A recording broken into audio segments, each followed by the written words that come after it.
Is there going to be a foreclosure crisis? And if so, when? Hey everybody, Scott Walters, welcome to the channel. If you're new, I want to thank you for coming. If you're returning, I want to thank you for your continued support. Before we get into today's red hot topic, I'm going to politely ask you to give the video a like, subscribe to the channel, leave me a comment below. I would love to hear from you. Please watch to the end for my final thought. Hit the bell icon so you're notified when new videos are released. It's very important to stay close to the channel in these very, very tricky times. All right, folks, welcome to the channel. It's always an honor and a privilege to be with you. I hope you're all doing great. Buckle up and strap in. I got a hard-hitting pull, no punches, no sugarcoating, no rainbows and sunshine. I'm just going to give it to you and give it to you straight. And folks, is there a foreclosure crisis around the corner? And if so, when could it actually play out? What would it look like? What should we do? What should we be prepared for? My goodness, are you seeing this stuff, friends? Are you seeing what's unfolding right now? This overheated, overstimulated, not only the U.S., global economy with global fractures and blowback. We have never been in a more serious time in our lifetime. We have not seen this in 100 years, anything that resembles anything like this. The last time we saw this was the Great Depression in 1929, Black Thursday, the stock market crash. Had a pandemic leading up to that, overstimulated economy, blowback, massive depressionary level of a recession.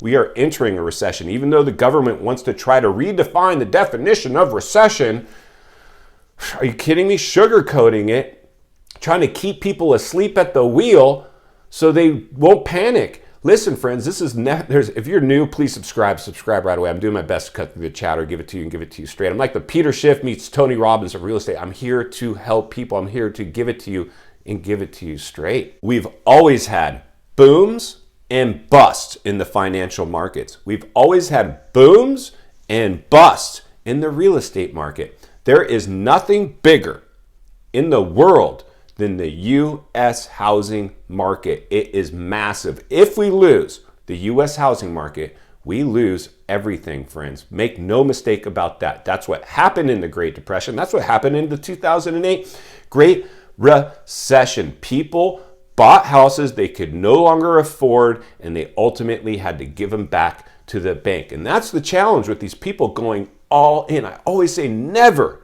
invest more than you can afford to lose. Your job, my job, hopefully all our jobs, is to minimize risk.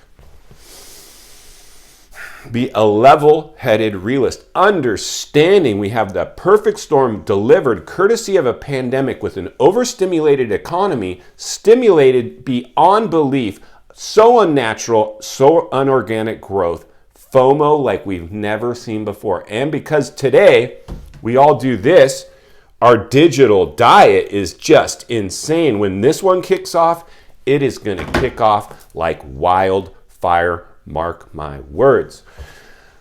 So anybody that thinks that, oh, well, you know, Scott, the last real estate bubble was, you know, in 2008, that was because of predatory loans, and our loans are much stronger that were written today. Oh, really? Are they? Well, I just saw over 10 million people buy in the height of an artificially created housing bubble, but they didn't stop.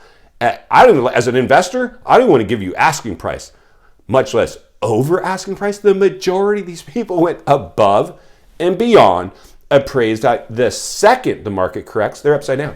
And what are we seeing right now? What?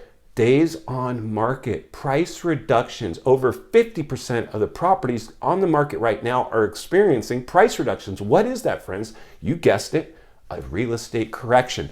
So the 10 million people that just bought through the euphoric, overstimulated artificial housing market, guess what they are right now? No longer owning their home. Their home owns them.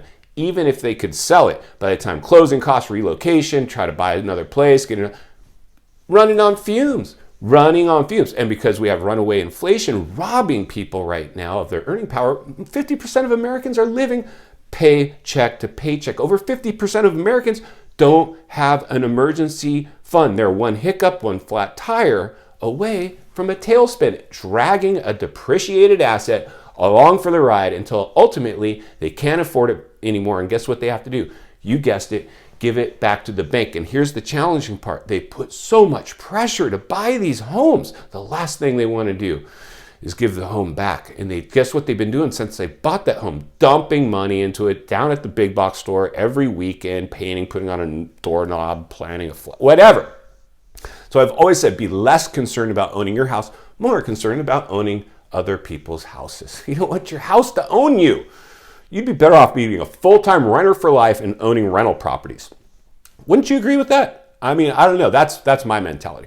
My job is to continue to raise awareness, ring the bell, and sound the alarm. Read between the lines and look between the cracks. And the realities are, friends, we just had an overstimulated housing market that's showing correction. And every time that's happened, not 1% of the time, 100% of the time, foreclosure numbers increase.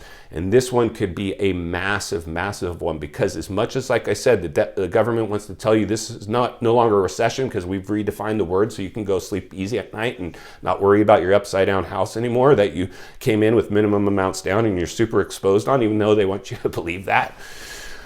Whew, getting worked up over here, friends. The realities are foreclosures come. So now it becomes when. When will foreclosures come, Scott? I've always said this. I said it before. I'll say it again.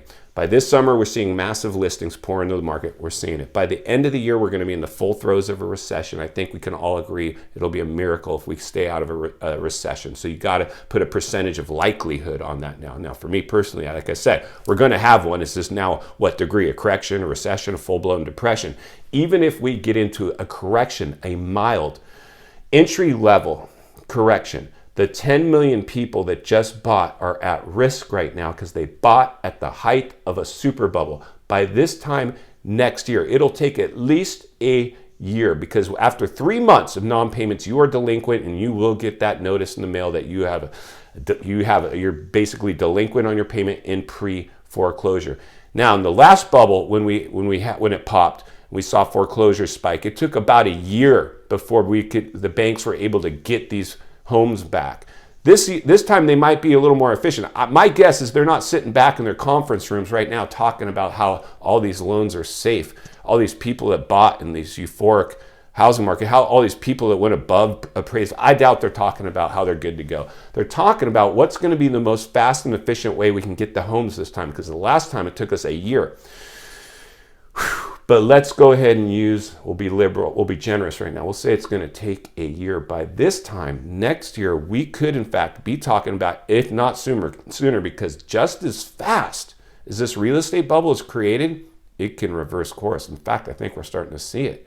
This might be the fastest crash we've ever seen. I've read some of your comments. If you're new, subscribe right away. There's a lot of great comments going on in the comment sections. I've read some comments that say they believe that this crash will be much quicker. It won't last this long. Possibly.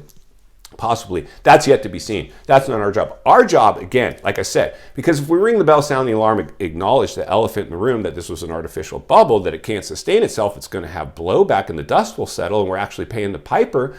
When it happens, we're going to be less paralyzed by fear because we've heard somebody say it that said it in a way that makes sense and we halfway expected it. It will be less paralyzing. Friends, let me just tell you, reverse FOMO, panic and fear, will take over again. And like we've talked about before with Warren Buffett's coined phrase, be greedy when others are fearful and fearful when others are greedy.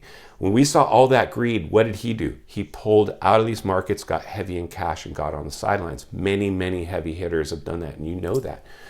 What did the masses do? They got greedy and went all in on the stock market, crypto market, real estate market, and spent every dollar doing it. Like we always talk about, you want to minimize risk. Never invest more money than you can afford to lose.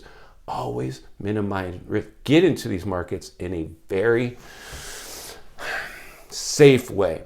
A safe way. I want to see you make money in real estate. And let me tell you, when the foreclosure wave happens at whatever level it brings, that's when you're going to see on these big heavy hitter real estate websites that are now all these properties showing price reduction notifications next to the listing. It's going to say pre-foreclosure, foreclosure, short sale. It's going to have those types of words. You're about, in my opinion, a year away from seeing those. Now it becomes a question of who's going to be financially fit enough to go in there and start buying when everybody else is full of fear and panic. And that's when this channel hopefully is going to pay dividends. So please stay tuned. If you appreciate the content, I want to humbly ask you to give the video a like, subscribe to the channel, leave a comment below. I would love to hear from you. Social media links are in the description of this video if you'd like to contact me there. along with links to channels I've appeared on I think you might enjoy. If you're interested in buying or selling real estate here in America, there's an email in the description for you as well. I have a network of top-rated agents in the nation ready to assist you. If you're watching from your television set today and you enjoyed this video, another video I think that you will love should be in your screen at this time, along with an easy subscribe icon for your convenience. As always, thank you for your time today. Please go make it count. I'll see you on the next video.